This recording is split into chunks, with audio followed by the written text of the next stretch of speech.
अस्सलाम वालेकुम नाजरीन यज़्दगिर्द साबात पहुंचा। रुस्तम उसे देखकर हैरान रह गया, क्योंकि यज़्दगिर्द ने उसे इतला नहीं दी थी कि वो आ रहा है।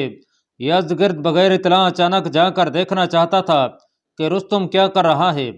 तारीख़ तिबरी में मुतअद्दिद मौरखों के हवालों से लिखा है कि रुस्तम ने अपने जर्नैल जालिनूस को 40,000 फौज देकर इस हुक्म के साथ साबात से भेज दिया था कि अपनी बस्तियों को मुसलमानों की दस्तबर्द से महफूज करे। मुसलमानों ने अपने लिए रसद वगैरह इकट्ठी करने का वही तरीका इख्तियार कर रखा था जो पहले बयान हो चुका है। यज़्दगिर्द ने जंग की प्लानिंग के लिए रुस्तम और उसके मातहत जर्नैलों और अहम अफसरों को बुलाया। मैं हैरान हूँ कि तुम लोग मुसलमानों से डरते क्यों हो? यज़्दगिर्द ने कहा, मैंने इन अरबों को पहली बार देखा है। इनका वफ्द मेरे पास आया था, कहते थे कि हम अपने कबीलों के सरदार और मुअज़्ज़ज़ लोग हैं। उन्होंने मुझे कहा कि मुसलमान हो जाओ या जजिया अदा करो। अगर ये दोनों सूरतें मंजूर नहीं तो इसका फैसला हमारी तलवार करेगी। मैंने मिट्टी का भरा हुआ एक टोकरा मंगवाया और हुक्म दिया कि इन सब में जो अपने आप को सबसे ज़्यादा बरतर और मुअज़्ज़ज़ समझता है, ये टोकरा उसके सर पर रख दो और इन सब को हाँकते हुए मदैन से निकालो। मैं ये देखकर हैरान रह गया कि इनमें से एक आगे बढ़ा और कहने लगा कि मैं सबसे ज़्यादा मुअज़्ज़ज़ हूँ, ये टोकरा मेरे सर पर रखो। मुझे तो ये तवक्को थी कि ये लोग गुस्से में आ जाएंगे, लेकिन ये ऐसे अहमक निकले कि एक ने बढ़कर टोकरा अपने सर पर रखवा लिया और वो सब चले गए। इन लोगों को इज्जत और वकार का एहसास ही नहीं। शाह फारिस, रुस्तम ने घबराए हुए लहजे में पूछा, क्या वो मिट्टी का टोकरा अपने साथ ले गए थे?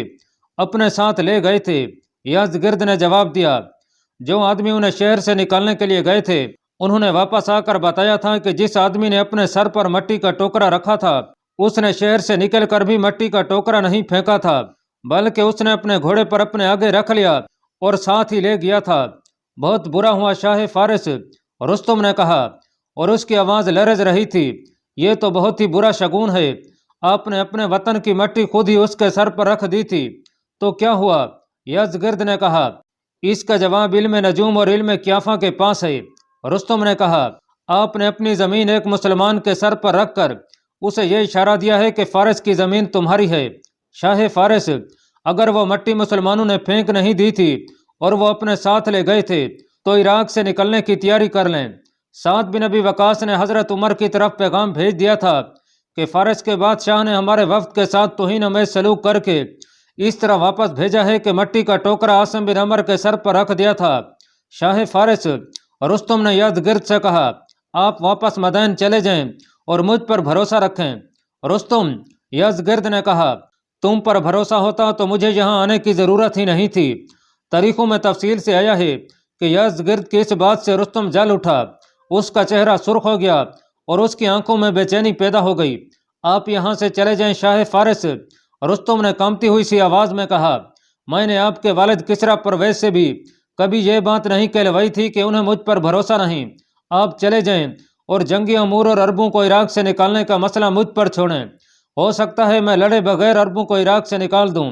नहीं रुस्तम, यज़्दगिर्द ने कहा, मैं इस मुसलमान कौम को ऐसा तबाह करना चाहता हूं कि ये फारिस की तरफ देखें तो इन पर खौफ का रेशा तारी हो जाए।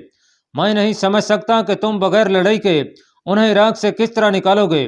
मेरी बात जरा गौर से सुने शाह फारिस, रुस्तम ने कहा, जो मैं जानता हूँ वो आप नहीं जानते। ये ना भूलें कि आप बच्चे हैं और आपके पास सिर्फ जज्बा है, तजर्बा नहीं।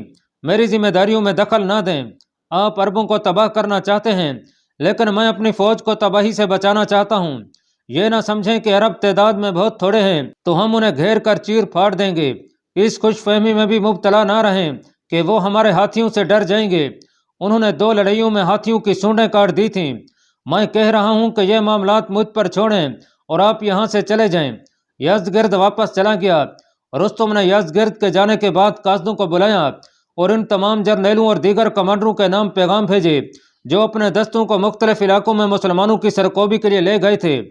पैगाम में उसने लिखवाया कि मुसलमानों के खिलाफ फैसला कुन जंग के लिए तैयार होकर साबात आ जाओ और अपने जवानों को कील कांटे से लेस करके उनमें वतन की खातर लड़ने का ऐसा जज्बा पैदा कर दो कि वो मुसलमानों को देखकर दरिंदे बन जाए। नाजरीन, उस वक्त मुसलमानों के लश्कर के ज्यादातर दस्ते नजफ, फराज और इराक की 2-3 और बस्तियों में फैले हुए थे। यज़्दगिर्द मदैन पहुंचा। वो कई दिन गैर हाजिर रहा था। वो जब मदैन में दाखिल हुआ तो उसकी माँ को इतला मिली। वो दौड़ती हुई गई। यजगिर्द माँ को देखकर घोड़े से उतरा। माँ दौड़कर उसके साथ लिपट गई। उसे किसी ने न बताया कि उसका बेटा मौत के मुंह से निकल कर आया है। यजगिर्द ने महल में पहुंचते ही सरान को बुलाया। सरान पहले वहां मौजूद था। वो यजगिर्द के बुलावे का मुंतजिर था। उसने यजगिर्द को एक खबर सुनानी थी। क्या आप मुझे नहीं बताएंगे कि मेरे दुश्मन कौन हैं? यजगिर्द ने सरान से पूछा। उन्हें ठिकाने लगा दिया गया है, सरान ने कहा। वो इस तख्त का आखिरी दुश्मन था। वो एक औरत थी, शीरीं। यजगिर्द ने कहा। हाँ, सरान ने कहा। तुम सबात चले गए तो मैंने बाकी 3 आदमियों को धोखे में लाकर पकड़ लिया था। वो मेरी दोस्ती के धोखे में आ गए थे। उन्होंने बता दिया कि किस मुआवजे पर शीरीं ने उन्हें तुम्हारे कत्ल के लिए भेजा था। उन्होंने यह भी बता दिया कि शीरीं कहाँ रहती है। मैंने जाकर उसे 2 आदमियों से कत्ल करवाया, फिर उन 3 आदमियों को भी कत्ल करवा के लाशें गायब कर दी हैं। अब तुम्हारा कोई दुश्मन जिंदा नहीं यजगिर्द। नाजरीन, सरान ने यजगिर्द को इतना ही बताया कि उसने उसकी गैर हाजिरी में शीरीं और 3 आदमियों को कत्ल कर दिया है। उसने इस वारदात की तफसील नहीं सुनाई थी। वो साहिब हसीयत और शाही महल में असर और रसौख रखने वाला आदमी था। उसके लिए इन 3 आदमियों को किसी खूबसूरत धोखे में लाना कोई मुश्किल काम नहीं था। उनसे उसने ये राज ले लिया था कि उन्हें शीरीं ने यजगिर्द के कत्ल के लिए भेजा था। सरान को मालूम नहीं था कि शीरीं कहाँ रहती है। उसे शीरीं का ठिकाना उन आदमियों से मालूम हो गया और वो वहां चला गया। शीरीं उसे अच्छे तरीके से मिली, लेकिन शीरीं के चेहरे पर परेशानी के आसार नुमायां हो गए थे। मुझे देखकर तुम्हें परेशान नहीं होना चाहिए शीरीं, सरान ने कहा। मैं शायद तुम्हारे लिए अजनबी नहीं हूँ। परेशानी इससे हुई कि तुम्हें मेरा घर किसने बताया है। शीरीं ने कहा था। ठीक कहते हो तुम, मेरे लिए अजनबी नहीं हो। तुम्हारा ताल्लुक नूरीन के साथ था और तुम किसरा परवेज के करीबी हल्के में थे। क्यों आए हो शीरीं? सरान ने राजदारी से कहा था। यजगिर्द को कत्ल करवाना था तो मुझे बताते। तुमने कच्चे आदमियों पर एतबार किया और इसका नतीजा देख लिया। एक तो वहीं यजगिर्द के एक मुहाफिज के तीर का निशाना बनकर मारा गया और बाकी 3 भाग गए। सरान, शीरीं ने हैरत ज़दगी के लहजे में कहा था। यह तुम्हें किसने बताया है कि उन्हें मैंने यजगिर्द को कत्ल करवाने के लिए भेजा था? उन 3 आदमियों ने तुम्हारा पर्दा रहने नहीं दिया, सरान ने कहा था। वो यजगिर्द को भी बता देंगे, फिर जानती हो तुम्हारा अंजाम क्या होगा। तुम यहाँ क्यों आए हो? शीरीं ने कहा था। क्या मुझे डरा धमका कर मुझसे कुछ वसूल करना चाहते हो? मैं तुम्हारे साथ सौदा करने आया हूँ, सरान ने कहा था। मैं यजगिर्द को कत्ल कर दूंगा। बोलो क्या देती हो? शीरीं ऐसी हंसी हंस पड़ी जिसमें तंज थी। सरान को मालूम था कि यह शीरीं इंतहा दर्जे की चालाक, अय्यार और मक्कार औरत है और इस औरत ने खुसरो परवेज जैसे फिरौन को अपनी मुट्ठी में बंद कर लिया था और जब जरूरत पड़ी तो इसने अपनी शौकनों के 17 बेटे कत्ल करवा दिए, फिर अपने खामंद खुसरो परवेज को भी मरवा दिया था। इस औरत की जादूगरी का कमाल तो यह था कि इसने तमाम जर्नैलों को अपने जेर असर करके खुसरो परवेज के खिलाफ कर दिया था। मैं यजगिर्द को कत्ल करवा के क्या करूंगी? शीरीं ने कहा था। अपना एक ही बेटा था, वो कत्ल हो गया है। तुम जानते हो मैं किसी माँ के इकलौते बेटे को कत्ल नहीं करूंगी। तुम चले जाओ सरान, मुझे परेशान न करो। बाकी जिंदगी जरा सुकून से गुजार लेने दो। सरान ने बहुत कोशिश की कि शीरीं दिल का राज दे दे, लेकिन वो इनकार पर ही कायम रही। राज तो सरान को 3 आदमियों से मिल ही चुका था। एक रिवायत यह है कि सरान उससे दौलत हथियाने की कोशिश में था। उसे अंदाजा था कि शीरीं ने इतने जवाहरात और दौलत छुपा रखे होंगे जो सल्तनत फारस के खजाने में भी नहीं होंगे।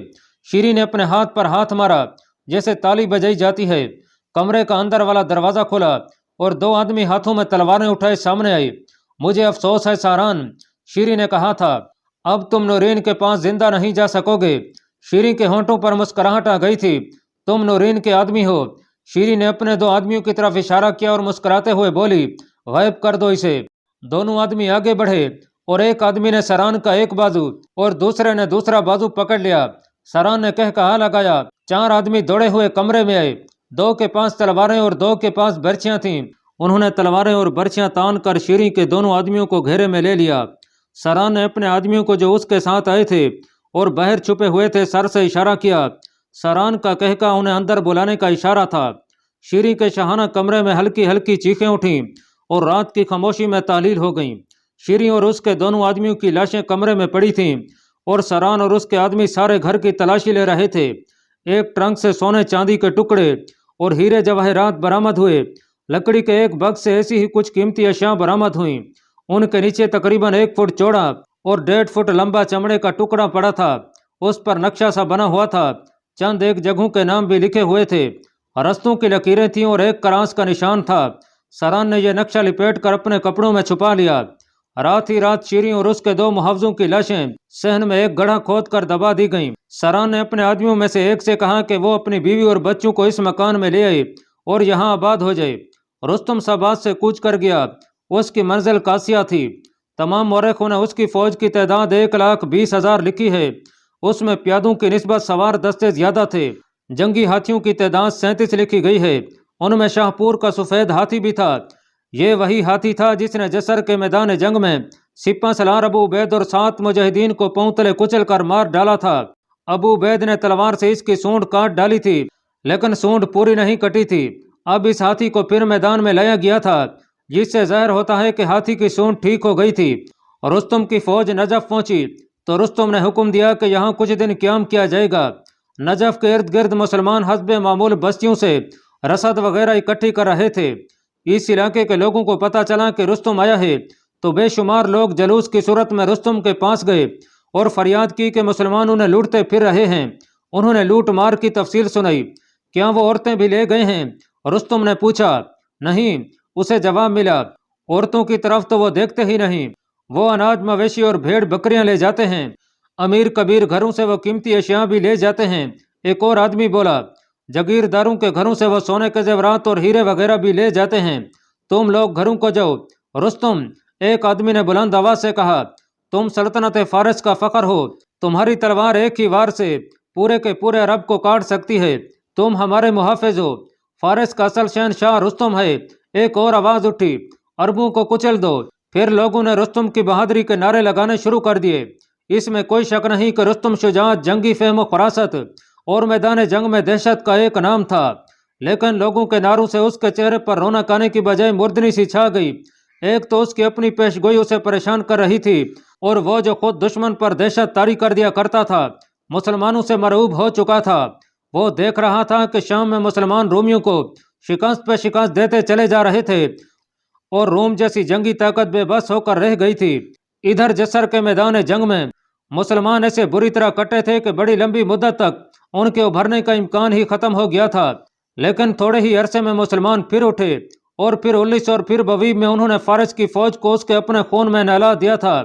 और रुस्तम ने लोगों को तसल्ली दी और उसी वक्त हुक्म दिया कि छोटे छोटे दस्ते इस तमाम इलाके में फैला दिए जाएं जो मुसलमानों को यहाँ से निकालें। तकरीबन तमाम मौरखों ने एक मुजाहिद तलीहा की बेमिसाल बहादुरी का वाक़या लिखा है। उन दिनों जब रुस्तम ने नजफ में आकर पड़ाव किया, मुसलमान छोटी छोटी टोलियों में नजफ के गिरदो नवाह में फैले हुए बस्तियों से रसद इकट्ठी कर रहे थे। उन्हें पता चला कि फारस का बहुत बड़ा लश्कर आ गया है जिसका सलार आला रुस्तम है, तो मुसलमान उस इलाके से निकलने लगे। उन्हें यह भी पता चल गया कि इस इलाके के लोग रुस्तम के पास फरियाद लेकर जा रहे हैं। एक मुजाहिद ने एक मकामी आदमी को पकड़कर उसके कपड़े उतरवाए और ये कपड़े पहनकर लोगों के साथ रुस्तम के पास चला गया। अब हमें यहाँ से निकलना पड़ेगा दोस्तों, उसने वापस आकर अपने साथियों से कहा। रुस्तम ने हुक्म दे दिया है कि दस्ते इस इलाके में फैला दो और मुसलमानों को ख़त्म कर दो। अब बेहतर है कि हम यहाँ से निकल चलें। अगर हम घेरे में आ गए तो हम में से कोई भी जिंदा नहीं निकल सकेगा। उस मुजाहिद ने रुस्तम की फौज की तादाद और दीगर कफियत बताई तो उस टोली के तमाम मुजाहिदीन ने कहा कि यहाँ से निकल जाना ही बेहतर है। वो उठे और चल पड़े, लेकिन एक मुजाहिद उनके साथ ना चला। उसका नाम तलीहा बिन खवेल दस्ती था। क्यों तलीहा? टोली के कमानदार ने उससे पूछा। रुक क्यों गया है? चलना नहीं? नहीं, तलीहा ने जवाब दिया, मैं नहीं जाऊंगा, यहीं रहूंगा। क्या करोगे यहाँ रहकर? रुस्तम की खेमागाह पर शब खून मारूंगा। तलीहा ने जवाब दिया, मैं रुस्तम को बताऊंगा कि इससे ज्यादा फौज ले आओ, मुसलमान एक ही काफी है। तुम सब बुज़दिल हो जो भागे जा रहे हो। खुदा की कसम, एक तजर्बाकार मुजाहिद ने कहा, इस शख्स के दिमाग में खलल आ गया है। ये अकेला इतने बड़े लश्कर पर शब खून मारेगा। तुम लोग चले क्यों नहीं जाते? तलीहा ने कहा, खुदा की कसम, तुम मेरे अज़म और मेरे जज्बे को मुतज़लज़ल कर रहे हो। अगर तलीहा इतना दिलेर था तो यह दिलेरी नहीं, हमाकत थी। मौरख लिखते हैं कि उस वक्त उसके होंठों पर जो मुस्कुराहट थी, इससे शक होता था कि उसका दिमागी तवाज़ुन ठीक नहीं रहा या उसका इरादा कुछ और था। एक मुजाहिद ने तलीहा पर बड़ी सख्त तंज की, तुम्हारे दिल से चोर अभी निकला नहीं तलीहा। उस मुजाहिद ने कहा, अकाशा बिन मौसन को कत्ल कर देने के बाद نہ تمہیں چین نصیب ہوا ہے نہ ہوگا۔ طلحہ کے لیے یہ تانا زہرناک تھا، اس کا پس منظر تاریخی اہمیت کا حامل ہے۔ رسول اللہ صلی اللہ علیہ وسلم کے وصال کے بعد ارتداد کا فتنہ شروع ہو گیا تھا، جس کا ذکر پہلے آ چکا ہے۔ متعدد افراد نے نبوت کا دعویٰ کیا تھا، ان میں طلحہ بن خویلد بھی تھا۔ چونکہ وہ اپنے قبیلے کا سردار بھی تھا، اس لیے تمام قبیلہ اس کے کہنے پر اسلام سے منحرف ہو گیا۔ یہ قبیلہ اتنا بڑا تھا کہ اس نے 2-3 قبیلوں کو ساتھ ملا کر مسلمانوں کے خلاف ایک فوج کی صورت اختیار کر لی تھی۔ خلیفہ اول حضرت ابو بکر صدیق رضی اللہ تعالیٰ عنہ کے حکم سے مرتدین کے خلاف لڑائیوں کا سلسلہ شروع ہوا، تو ان میں ایک لڑائی جنگ براخہ کے نام سے مشہور ہوئی، جو خالد بن ولید نے طلحہ کے خلاف لڑی تھی۔ طلحہ نے بہت بری شکست کھائی تھی اور گرفتار بھی ہو گیا تھا۔ آگے چل کر طلحہ نے سچے دل سے اسلام قبول کر لیا تھا۔ اس لڑائی سے کچھ دن پہلے طلحہ نے ارتداد کے سلسلے میں عکاشہ بن محسن کو قتل کر دیا تھا۔ یہ قتل بہت مشہور ہوا تھا۔ اب نجف کے قریب طلحہ واپس آنے سے انکار کر رہا تھا، تو ایک مجاہد نے اسے اس قتل کا طعنہ دیا تھا۔ کوئی مجاہد یہ نہیں مان سکتا تھا کہ طلحہ کسی نیک مقصد کے لیے پیچھے رک رہا ہے۔ اس نے پہلے اسلام قبول کیا، پھر مرتد ہو گیا، بلکہ مرتدین کا لیڈر بن کر مسلمانوں کے خلاف لڑا اور شکست ہوئی تو پھر مسلمان ہو گیا، اور اب اس کے ساتھی اس کی نیت پر بجا طور پر شک کر رہے تھے۔ ناظرین، طلحہ نے واپس جانے سے انکار کر دیا۔ اس کے ساتھی واپس چلے گئے اور اپنے سپہ سالار سعد بن ابی وقاص کو بتایا کہ طلحہ واپس نہیں آیا، اللہ اسے سیدھا راستہ دکھائے۔ سعد نے کہا اور آہ بھر کر خاموش ہو گئے۔ رات کا وقت تھا، رستم کے کیمپ میں موت کا سکوت تھا۔ چونکہ مسلمانوں کی چھاپہ مار ٹولیاں سرگرم تھیں، اس لیے یہ خطرہ محسوس کیا جا رہا تھا کہ مسلمان خیمہ گاہ کے کسی نہ کسی گوشے پر شب خون ماریں گے۔ اس خطرے کے پیش نظر رستم نے حکم دیا تھا کہ سنتری بیدار اور ہوشیار کھڑے رہیں اور گھوڑے ایک جگہ نہ باندھیں۔ ہر سوار اپنا گھوڑا اپنے ساتھ رکھے اور گھوڑے کے قریب سوئے۔ رات کے سناٹے میں فارسیوں کے کیمپ کے ارد گرد ٹہلتے ہوئے سنتریوں کے قدموں کی دھیمی دھیمی چانپ سنائی دیتی تھی، اور کہیں 2 سنتری آپس میں باتیں کرتے سنائی دیتے تھے۔ رات تاریک تھی۔ ایک سایہ کیمپ سے کچھ دور ایک درخت کی اوٹ سے نکلا اور آہستہ آہستہ کیمپ کی طرف بڑھنے لگا۔ وہ کوئی آدمی تھا۔ رات کی تاریکی کے علاوہ وہاں سبزہ اونچی گھاس، خودرو پودے اور درخت اتنے زیادہ تھے کہ یہ سایہ کسی کو نظر نہیں آ سکتا تھا۔ وہ دبے پاؤں بڑھتا چلا گیا۔ 2 سنتری آ رہے تھے، ان کے قدموں کی چانپ اور باتیں سنائی دے رہی تھیں۔ یہ آدمی پودوں کی اوٹ میں بیٹھ گیا۔ سنتری آگے نکل گئے تو وہ اٹھا اور جھک کر آگے بڑھا۔ تاریکی میں اسے گھوڑوں کے حوالے نظر آنے لگے۔ شاید یہ جگہ یا گھوڑے اسے اچھے نہیں لگے تھے، یا وہ کسی مخصوص شکار پر آیا تھا۔ وہ وہاں سے ایک طرف چل پڑا۔ آگے سے 2 اور سنتری آ رہے تھے۔ وہ گھاس میں لیٹ گیا۔ سنتری اس سے صرف 1 قدم دور سے آہستہ آہستہ گزر گئے۔ پھر وہ رکوع کی حالت میں چلنے لگا اور بہت سا چل کر رک گیا۔ اسے ایک چھوٹا سا خیمہ دکھائی دیا جو اس سے دور نہیں تھا۔ ایسے خیمے رومی اور فارسی فوج کے افسروں کے ہوتے تھے۔ اس خیمے کے ساتھ 2 گھوڑے بندھے ہوئے تھے اور ایک آدمی ان 2 گھوڑوں کے قریب زمین پر بستر ڈال کر سویا ہوا تھا۔ وہ وہیں چھپ گیا۔ 2 اور سنتری آ رہے تھے۔ وہ اس وقت اٹھا جب سنتری دور چلے گئے۔ یہ خیمہ فوج سے ذرا ہٹ کر تھا۔ اس شخص نے نیام سے تلوار نکالی اور گھوڑوں کے پاس جا کر ایک گھوڑا کھولا، پھر دوسرا بھی کھول لیا۔ خیمے کے قریب سوئے ہوئے آدمی کی آنکھ کھل گئی۔ اس نے دیکھا کہ کسی نے گھوڑے کھول لیے ہیں، تو وہ تلوار نکال کر اٹھا۔ وہ شخص دونوں گھوڑوں کے گلوں میں پڑی ہوئی رسیاں پکڑ کر چل پڑا۔ فارسی فوجی نے اسے للکارا اور اس کے پیچھے بھاگا۔ اس کے ساتھ ہی خیمے سے آواز آئی، کون ہے؟ خاموش رہو، سونے دو۔ وہ کوئی افسر ہی ہو سکتا تھا۔ کوئی آدمی گھوڑے کھول کر لے جا رہا ہے، باہر والے فارسی نے کہا، اور دوڑ کر گھوڑے لے جانے والے تک گیا۔ گھوڑے لے جانے والا دوڑ پڑا، لیکن فارسی نے اسے دور نہ جانے دیا۔ گھوڑے لے جانے والے نے گھوڑے کی رسیاں نہ چھوڑیں اور تلوار سے فارسی کا مقابلہ کیا۔ 2-3 پینترے بدل کر ہی اس فارسی کو اس طرح گھائل کیا کہ اس کی تلوار برچھی کی طرح فارسی کے پیٹ میں اتنی زور سے اتری کہ تلوار کی نوک پیٹھ سے باہر نکل گئی۔ ناظرین، علامہ شبلی نعمانی نے اس معرکے کو تفصیل سے بیان کیا ہے۔ وہ لکھتے ہیں کہ ایک فارسی کو تو اس شخص نے گرا دیا، لیکن خیمے سے نکل کر جو فارسی آیا وہ کوئی سپاہی یا معمولی سا عہدے دار نہیں تھا۔ وہ فارس کا ایک مشہور فوجی افسر تھا جسے 1000 سوار کا خطاب ملا ہوا تھا۔ یہ غیر معمولی بہادری کے صلے میں دیا جاتا تھا۔ اس کا مطلب یہ تھا کہ یہ شخص 1000 سواروں کے برابر ہے، یعنی یہ اکیلا 1000 سواروں کا مقابلہ کرنے کی جرأت کا مالک ہے۔ علامہ شبلی نعمانی نے اس کا نام نہیں لکھا۔ اس کے ہاتھ میں برچھی تھی۔ گھوڑے لے جانے والا کیمپ سے کچھ دور چلا گیا تھا۔ 1000 سوار نے اسے دور نہ جانے دیا۔ وہ شخص بھی رک گیا اور تلوار اور برچھی کا مقابلہ شروع ہو گیا۔ 1000 سوار نے برچھی کے جتنے بھی وار کیے وہ تلوار والے نے ادھر ادھر ہو کر بیکار کر دیے، یہاں تک کہ تلوار والا شاید زمین نہ ہموار ہونے کی وجہ سے گر پڑا اور وہ پیٹھ کے بل ہو گیا۔ 1000 سوار نے اس کے اوپر سے برچھی ماری جو گرے ہوئے شخص کے سینے یا پیٹ میں اتر جانی تھی، لیکن وہ حیران کن پھرتی سے ایک طرف لڑک گیا۔ برچھی کا وار بہت زوردار تھا، وہ شخص ایک طرف ہو گیا تو برچھی زمین میں اتر گئی۔ 1000 سوار اپنے جسم کو قابو اور توازن میں نہ رکھ سکا اور آگے کو ہو کر گرنے لگا۔ گرے ہوئے شخص نے لیٹے لیٹے تلوار کا وار برچھی کی طرح کیا اور تلوار 1000 سوار کے پہلو میں اتر گئی۔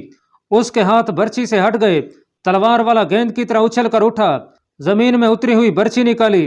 1000 سوار گر پڑا تھا، تلوار والے نے برچھی 1000 سوار کے سینے میں اتار دی اور برچھی اس کے سینے میں ہی رہنے دی۔